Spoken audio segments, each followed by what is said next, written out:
달러 스테이블 코인을 내가 가지고 있을 때 살 수 있는 대상이 많아요. 온체인 상에서 디지털 달러로 직접 실물을 사게끔 하는 어떤 플랫폼을 만들어 주는 거죠.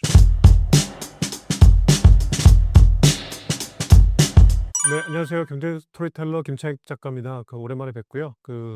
더운 여름인데 시원하게 지내는 방법들 찾으셔서 좀 덜 피곤하게 지냈으면 좋겠어요. 너무 덥네요. 너무 습하고.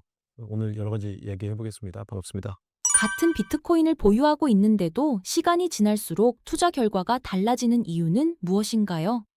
네, 저는 달라질 수 있다라고 그렇게 생각합니다. 스테이킹으로 비트코인 1억 원을 예치하고 계신다면 한 달에 얼마를 벌 수 있을까요? 30일 기준 보상률이 2.5%라면 단순 계산으로 한 달에 약 250만 원입니다. 여기에 비트코인 가격까지 상승한다면 시세 상승분과 스테이킹 보상으로 함께 늘어난 수량까지 가져가는 구조가 됩니다. 반대로 가격이 조정을 받더라도 스테이킹으로 받은 비트코인이 쌓이면서 하락에 따른 손실을 일부 완화하는 역할을 할 수 있죠. 결국 같은 비트코인을 보유하더라도 그냥 가격만 기다리는 사람과 보유하는 시간까지 활용하는 사람의 결과는 시간이 지날수록 차이가 생길 수밖에 없습니다. 우리는 여기서 반드시 확인하고 넘어가야 할 부분이 있습니다. 우리가 일반적으로 알고 있는 스테이킹이라고 해서 모두 같은 구조는 아니라는 점입니다. 많은 분들이 스테이킹을 선택할 때 가장 먼저 수익률부터 확인합니다. 몇 퍼센트를 받을 수 있는지, 어떤 코인을 지원하는지, 얼마나 오래 맡겨야 하는지를 먼저 보죠. 물론 그런 부분도 중요합니다. 하지만 아무리 높은 보상률을 이야기해도 몇 달 뒤에 운영이 흔들린다면 결국 오래 가져갈 수는 없으니까요. 그래서 저는 비교하는 기준도 자연스럽게 바뀌었습니다. 영상 초반에는 보상률을 먼저 말씀드리긴 했지만 제가 실제로 플랫폼을 비교할 때는 그 숫자를 가장 마지막에 봤습니다. 먼저 운영 구조부터 확인했습니다. 누가 운영하는지, 운영 정보는 충분히 공개되어 있는지, 예치와 출금은 안정적으로 이루어지는지, 그리고 무엇보다 그 보상이 어떤 구조에서 만들어지는지를 먼저 확인했습니다. 이런 저만의 기준으로 여러 서비스를 비교하다 보니 니어 스테이킹을 자연스럽게 살펴보게 됐습니다. 이런 점에서 니어 스테이킹은 기존의 단일한 유동성 구조와는 다르게 개인 투자자뿐 아니라 대형 6대 블록체인 기관들도 함께 참여하는 스테이킹 풀을 운영하고 있었습니다. 이 다음으로 봤던 건 보상의 구조였는데요. 가끔 보면 지나치게 높은 수익률을 앞세우는 서비스도 많습니다. 물론 숫자만 보면 더 좋아 보일 수도 있습니다. 하지만 저는 오히려 그럴수록 한 번 더 확인했습니다. 왜냐하면 같은 비트코인이나 다른 자산을 맡기더라도 운영 방식은 플랫폼마다 전혀 다를 수 있기 때문이죠. 어떤 곳은 지원하는 자산이 제한적이고 어떤 곳은 락업 기간이 다양하지 않기도 합니다. 또 어떤 곳은 운영 방식이나 보상이 만들어지는 구조에 대해 충분한 설명이 없는 경우도 있습니다. 결국 스테이킹도 투자입니다. 투자라면 수익률보다 먼저 그 구조를 이해하는 것이 우선이라고 저는 생각합니다. 그래서 저도 스테이킹을 알아보기 시작했을 때 수익률만 비교하지 않았습니다. 지원하는 자산은 어떤지, 운영 방식은 어떻게 이루어지는지, 락업은 어떤 형태로 구성되어 있는지, 그리고 플랫폼이 어떤 기준으로 운영되는지를 하나씩 비교해 봤습니다. 니어 스테이킹은 비트코인, XRP, 이더리움, 솔라나, 트론, 테더까지 6개의 주요 디지털 자산을 지원하고 있고 스테이킹 락업 기간은 14일부터 30일, 90일, 180일, 365일 투자 계획에 맞춰 기간을 선택할 수 있도록 구성되어 있었습니다. 그리고 제가 조금 더 중요하게 살펴봤던 부분은 운영과 관련된 기반이었습니다. 니어 스테이킹에서 안내하는 내용을 보면 주요 대형 6대 블록체인 재단들과 공식 파트너십을 기반으로 운영되고 있다는 점을 직접 확인하고 이 부분 역시 제가 운영 구조와 신뢰도를 판단할 때 참고했던 요소였습니다. 니어는 단순히 블록체인 네트워크를 검증하고 보상을 받는 방식이 아니라 실제 시장에서 필요한 거래와 유동성 운용 과정에서 수익을 참여자에게 보상으로 지급한다는 점이 제가 기존 방식과 다르게 본 부분이었고 내 자산의 장기적인 운용과 지속적인 보상 구조 운영이 가능한 곳이라는 최종 결론을 내리고 제 자산을 니어에서 직접 운용하기 시작했습니다. 이렇게 정말 많이 따져보고 직접 스테이킹도 해보고 말씀드렸습니다.